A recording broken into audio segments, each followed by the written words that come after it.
இது ஃபர்ஸ்ட் மலேசியாவின் செய்திகள் உங்களுக்காக.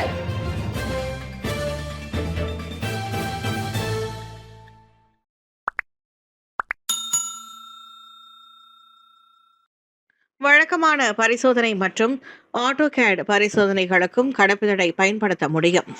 தேசிய ஒருங்கிணைந்த குடியேற்ற அமைப்பின் பயன்பாடு அமல்படுத்தப்படும் நாட்டின் நுழைவு மையங்களில் இயல்பான கடப்புதழை பயன்படுத்தி ஆட்டோகேட் வசதி மூலம் பரிசோதிக்கும் முறையை இன்னும் பயன்படுத்தலாம் என்பதால் பொதுமக்கள் கவலைப்பட தேவையில்லை என குடிநுழைவுத்துறையின் தலைமை இயக்குநர் டத்தோ ஷகாரியா ஷாபான் தெரிவித்தார். மை NIISE மூலம் QR குறியீடுகளை பயன்படுத்துவது விருப்பத்திற்குரியது என்பதோடு நன்மையையும் விரைவான அனுமதி அனுகூலங்களையும் பெற முடியும் என அவர் கூறினார். இந்த புதிய செயலியை பயன்படுத்தாவிட்டால் வழக்கமான முகப்பிடங்களில் கடப்புதழ் பரிசோதிக்க முடியும் என நேற்று குடிநுழைவுத்துறை பல்நோக்கு மண்டபத்தில் தலைமை இயக்குநரின் செய்தியை தெரிவிக்கும் நிகழ்வில் கலந்து கொண்ட போது டத்தோ ஜகாரியா தெரிவித்தார்.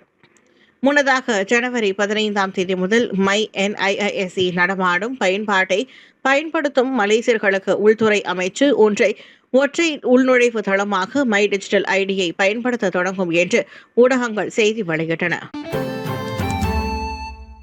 பத்துமலையில் ஜனவரி 17 ஒற்றுமை பொங்கல் மற்றும் திருப்புகழ் நூல் வெளியீடு. திரளாக கலந்து கொள்ள பக்தர்களுக்கு அழைப்பு. 2026 பொங்கல் விழாவை வழக்கம் போல் சிறப்பாக கொண்டாட பத்துமலையில் ஏற்பாடுகள் மும்முரமாக நடைபெற்று வருகின்றன. அவ்வகையில் தை முதல் நாளான இன்று ஸ்ரீ மகா மாரியம்மன் கோவில் தேவஸ்தானத்திற்கு உட்பட்ட 3 கோவில்களிலும் தைப்பொங்கல் சிறப்பாக கொண்டாடப்படும் என அதன் தலைவர் தான் ஸ்ரீ நடராஜா கூறினார். வீட்டில் சூரிய பொங்கல் வைக்க உகந்த நேரங்களையும் அவர் பகிர்ந்து கொண்டார். இவ்வேளையில் ஜனவரி 17 சனிக்கிழமை பத்துமலை வளாகத்தில் தேசிய ஒற்றுமை பொங்கல் விழா மற்றும் திருப்புகழ் நூல் வெளியீடும் நடைபெறுகிறது. காலையில் பாரம்பரிய நடனங்களும் 11 மணிக்கு மேல் பொங்கல் போட்டிகளும் நடைபெறும் என அவர் சொன்னார். மாலை 4:30 மணிக்கு பத்துமலை திருத்தலத்தில் புதிதாக கட்டப்பட்ட சுவாமி மண்டபம் மற்றும் தண்ணீர் பந்தல் கட்டட திறப்பு விழாவும் நடைபெறும். பின்னர் திருப்புகழ் நூல் வெளியீடு தொடங்கும். தான் ஸ்ரீ நடராஜா தலைமையுரையாற்ற ஆன்மீக வழித்துறை தாபா நாடாளுமன்ற உறுப்பினரும் மாய்கா தேசிய துணைத் தலைவருமான டத்தோ ஸ்ரீ சரவணன் வழங்குகிறார். தமிழகத்திலிருந்து சிறப்பு வருகை புரியவுள்ள பிரமுகரின் திருப்புகழ் பேருரையும் இடம்பெறவுள்ளதாக நடராஜா கூறினார். இரவு அன்னதானத்துடன் சிறப்பு நிகழ்ச்சி நிறைவடைகிறது. ஸ்ரீ அம்மானில் அதிர்ச்சி. வீட்டில் தலைமை ஆசிரியர் மனைவி காயங்களுடன் உயிரிழப்பு. சரவாக் ஸ்ரீ அம்மான் தாமான் முத்தியாரா பகுதியில் உள்ள ஒரு வீட்டில் ஒரு தம்பதியர் உடலில் கடுமையான காயங்களுடன் உயிரிழந்த நிலையில் கண்டுபிடிக்கப்பட்டுள்ளனர். 45 பள்ளி தலைமை ஆசிரியரும் ஒரு தாதியான அவரின் 44 வயது மனைவியுமே சடலமாக மீட்கப்பட்டனர். காலை வெகுநேரமாகியும் படுக்கை அறையிலிருந்து பெற்றோர் வெளிவராததால் சந்தேகமடைந்த பிள்ளைகள் பின்னர் உயிரற்ற உடல்களை கண்டு போலீசுக்கு தகவல் கொடுத்தனர். சம்பவத்திற்கான காரணம் இதுவரை தெரியவில்லை. எனினும் கொலை சம்பவமாக வகைப்படுத்தி போலீசார் தீவிர விசாரணை நடத்தி வருகின்றனர். ரோன் 95 பெட்ரோலை நிரப்ப எண் பலகை மாற்றம். சிங்கப்பூர் ஓட்டுநருக்கு 9,000 ரிங்கெட் அபராதம். மலேசியாவில் சலுகை விலையில் வழங்கப்படும் ரோன் 95 பெட்ரோலை நிரப்புவதற்காக தனது காரின் எண் பலகையை மாற்றிய சிங்கப்பூர் ஓட்டுநருக்கு குழாய் நீதிமன்றம் நேற்று 9,000 ரிங்கெட் அபராதத்தை விதித்துள்ளது. சிங்கப்பூர் நிரந்தர குடியிருப்பாளரான அந்நபர் ஓல்க்ஸ்வேகன் காரை ஓட்டி சென்றிய போது தனது வாகனத்தின் உண்மையான பதிவு எண்ணை மறைத்து மலேசிய பதிவு எண்ணை போல காட்டி ரோன் 95 பெட்ரோலை நிரப்பியதாக குற்றம் சாட்டப்பட்டது.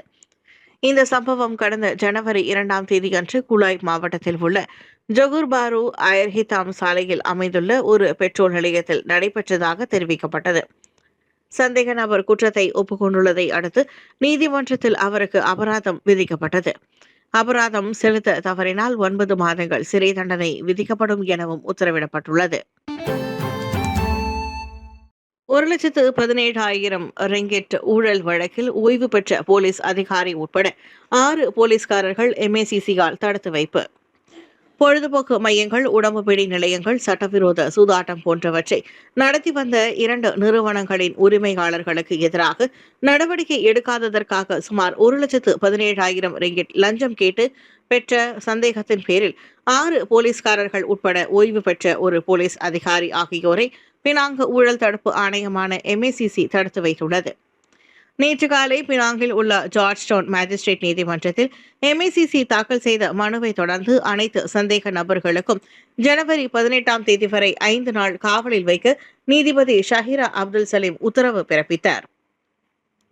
40 முதல் 60 வயதிற்கு உட்பட்ட அனைத்து சந்தேக நபர்களும் காலை 11 மணி முதல் மாலை 4 மணி வரை பினாங்கு MICC அலுவலகத்தில் வாக்குமூலம் அளிக்க வந்தபோது தடுத்து வைக்கப்பட்டதாக MICCக்கு அணுக்கமான வட்டாரங்கள் தெரிவிக்கின்றன. 2016ஆம் ஆண்டு முதல் 2021ஆம் ஆண்டுக்கிடையே அனைத்து சந்தேக நபர்களும் ஒவ்வொரு மாதமும் 500 ரிங்கிட் முதல் 2000 ரிங்கிட் வரை லஞ்சம் பெறும் வகையில் செயல்பட்டதாக தொடக்கக்கட்ட விசாரணை மூலம் தெரியவந்துள்ளது. கோலாலம்பூரில் 3 மாத குழந்தைக்கு எலும்பு முறிவு. கோலாலம்பூரில் 3 மாத வயதுடைய குழந்தை தனது பராமரிப்பாளர் வீட்டில் இருந்தபோது இடது தொடை எலும்பு முறிந்துள்ளது என்று பரிசோதனையின் போது தெரிய வந்துள்ளது. இச்சம்பவம் ஜனவரி 9ஆம் தேதி தாமான் கோப்பரேசிவ் போலீஸ் பகுதியில் நடந்ததாக போலீசார் தெரிவித்தனர். குழந்தையின் இடது தொடையில் வீக்கம் இருந்ததை பெற்றோர் கவனித்தனர். குழந்தை தொடர்ந்து அழுததால் பெற்றோர் உடனடியாக அவரை மருத்துவமனைக்கு கொண்டு சென்றனர். ஆரம்ப சிகிச்சைக்கு பிறகு குழந்தை அம்பாங் மருத்துவமனைக்கு மாற்றப்பட்டது. மருத்துவ பரிசோதனையில் குழந்தையின் இடது தொடை எலும்பு முறிந்திருப்பது உறுதி செய்யப்பட்டது. இந்த சம்பவம் குறித்து 27 வயதுடைய மருத்துவர் போலீசில் புகார் அளித்துள்ளார். குழந்தைகள் சட்டத்தின் கீழ் இவ்வழக்கு பதிவு செய்யப்பட்ட நிலையில் போலீசார் குழந்தைக்கு ஏற்பட்ட காயம் அலட்சியம் அல்லது துஷ்பிரயோகம் காரணமாக ஏற்பட்டதா என்பதை தீவிரமாக விசாரித்து வருகின்றனர். தலைக்கவசத்தால் மகளை தாக்கினார், தந்தை மீது குற்றச்சாட்டு. தனது 15 வயது மகளை தலைக்கவசத்தால் தாக்கியதாக நேற்று கொண்டுவரப்பட்ட குற்றச்சாட்டை மலாக்கா ஜாசின் மேஜிஸ்ட்ரேட் நீதிமன்றத்தில் ஆடவர் ஒருவர் மறுத்தார். செம்பனை குலை வெட்டும் தொழிலாளியான 46 வயதுடைய அந்த நபர் மேஜிஸ்ட்ரேட் மஜ்னா அசிஸின் முன்னிலையில் கொண்டுவரப்பட்ட குற்றச்சாட்டை ஒப்புக்கொண்டுள்ளார். கடந்த டிசம்பர் 13ஆம் தேதியன்று தாமான் ஆயர் மெர்பாவில் உள்ள தனது வீட்டின் வரவேற்பறையில் தனது மகளை தாக்கி காயம் விளைவித்ததாக தண்டனை சட்டத்தின் 32A 2வது பிரிவு மற்றும் 326வது பிரிவு A-இன் கீழ் அந்நபர் மீது குற்றம் சாட்டப்பட்டது. இந்த குற்றச்சாட்டு நிரூபிக்கப்பட்டால் 10 ஆண்டுகள் வரை சிறை அல்லது அபராதம் அல்லது பிரம்படியும் விதிக்கப்படலாம்.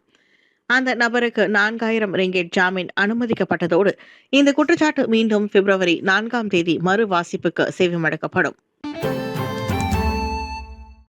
பண்டர்பாரு செந்தூலில் சாலையை கடந்த மூதாட்டி மீது கார் மோதி பலி, சாட்சிகளை தேடும் போலீஸ். கடந்த ஞாயிற்றுக்கிழமை இங்குள்ள பண்டர்பாரு செந்தூல் ஜாலான் 1/48A பகுதியில் சாலை கடக்க முயன்ற மூதாட்டி ஒருவர் கார் மோதி சம்பவ இடத்திலேயே உயிரிழந்தது தொடர்பாக சம்பவத்தை நேரில் கண்டவர்கள் போலீஸ் விசாரணைக்கு உதவுமாறு கோலாலம்பூர் போக்குவரத்து விசாரணை மற்றும் அமலாக்கத்துறை தலைவர் ACP முகமது ஷம்ஷரி முகமது இசா கேட்டுக்கொண்டார். கடந்த ஞாயிற்றுக்கிழமை காலை சுமார் 9:15 மணி அளவில் இந்த விபத்தில் 42 வயதுடைய உள்ளூர் ஆண் ஒருவர் ஓட்டிய ஹோண்டா ODC வகை பல்நோக்கு வாகனத்தை செலுத்தி வந்தபோது 85 வயதுடைய உள்ளூர் மூதாட்டி ஒருவரை மோதியதாகவும் தொடக்கக்கட்ட விசாரணையில் கடைவரிசை பகுதியில் இருந்து வாகனத்தை வெளியே கொண்டு வந்து வலப்புறம் திரும்பிய போது இந்த விபத்து நடந்துள்ளதாகவும் தெரிய வந்துள்ளது. ஓட்டுநர் சரியான நேரத்தில் தவிர்க்க முடியாமல் நடந்து சென்ற மூதாட்டியை மோதினார் என்று அவர் தெரிவித்தார். தாய்லாந்தில் கட்டுமான பணியில் இருந்த பழுதூக்கி பயணிகள் ரயிலின் மீது விழுந்ததில் 22 பேர் உயிரிழப்பு. தாய்லாந்தில் கட்டுமான பணியில் இருந்த பழுதூக்கி ஒன்று பயணிகள் ரயிலின் மீது விழுந்ததில் 22 பேர் உயிரிழந்ததுடன் 30 பேர் மேற்பட்டோர் காயமடைந்தனர். இந்த கோர விபத்து தாய்லாந்தின் நாகோன் ராட்சிமாவில் நிகழ்ந்தது. திங்கட்கிழமை காலை சுமார் 9 மணி அளவில் அதிவேக ரயில் பாதை கட்டுமான பணியின் போது இந்த சம்பவம் நடந்ததாக காவல்துறை தெரிவித்துள்ளது.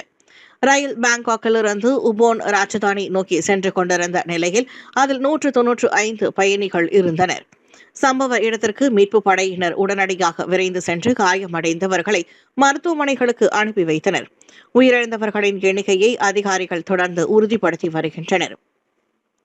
விபத்துக்குள்ளான பளுதூக்கி சீனாவின் ஆதரவுடன் செயல்படுத்தப்படும் 5.4 பில்லியன் அமெரிக்க டாலர் மதிப்பிலான அதிவேக ரயில் திட்டத்தில் பயன்படுத்தப்பட்டதாக தெரிவிக்கப்பட்டுள்ளது. இந்த திட்டம் 2028க்குள் லாவோஸ் வழியாக பாங்காக்கை சீனாவின் குன்மிங்குடன் இணைப்பதை நோக்கமாக கொண்டுள்ளது. 7 மலேசியர்கள் நார்வேயிலிருந்து வெளியேற்றம். அரோரா பெரியாலிஸ் அல்லது வடக்கு விளக்குகளை காண சுற்றுலா வழிகாட்டி சேவைகளை சட்டவிரோதமாக வழங்கியதற்காக 5 சீன நாட்டவர்களும் 7 மலேசியர்களும் நார்வேயிலிருந்து நாடு கடத்தப்பட்டனர். லோஃபோடென், ஓஃபோடென் மற்றும் ட்ராம்ஸ் நடந்த நடவடிக்கைகளில் சுற்றுலா வழிகாட்டியாக இருந்த அவர்கள் அனைவரும் கைது செய்யப்பட்டனர். செல்லுபடியாகும் ஆவணங்கள் இல்லாத அவர்களிடம் பணம் செலுத்தி போக்குவரத்தை மேற்கொண்டதாக பயணிகள் ஒப்புக்கொண்டனர். அவர்கள் இப்போது நார்வே, ஐரோப்பிய ஒன்றியம் மற்றும் ஷென்ஜென் பகுதிகளுக்கு 2 ஆண்டுகளுக்குள் நுழைய தடை விதிக்கப்பட்டுள்ளது. ஷெங்கன் பகுதி என்பது 29 ஐரோப்பிய நாடுகளின் ஒரு மண்டலமாகும். இது அதன் உறுப்பு நாடுகளுக்கு இடையிலான எல்லை கட்டுப்பாடுகளை அதிகாரப்பூர்வமாக ரத்து செய்கிறது. பொதுவான விசாவின் அடிப்படையில் அனைத்துலக பயணத்திற்காக ஒரே அதிகார அமைப்பை இது அமைகிறது. 7 மலேசியர்களும் தங்களது சட்டவிரோத நடவடிக்கையின் மூலம் 1,00,000 குரோனருக்கும் அதிகமாக அல்லது 40,220 மலேசிய ரிங்கெட் லாபமாக பெற்றுள்ளனர் என நார்லேண்ட் குட்கான் குட்ஜசான் மாவட்ட போலீஸ் தலைவர் தெரிவித்தார்.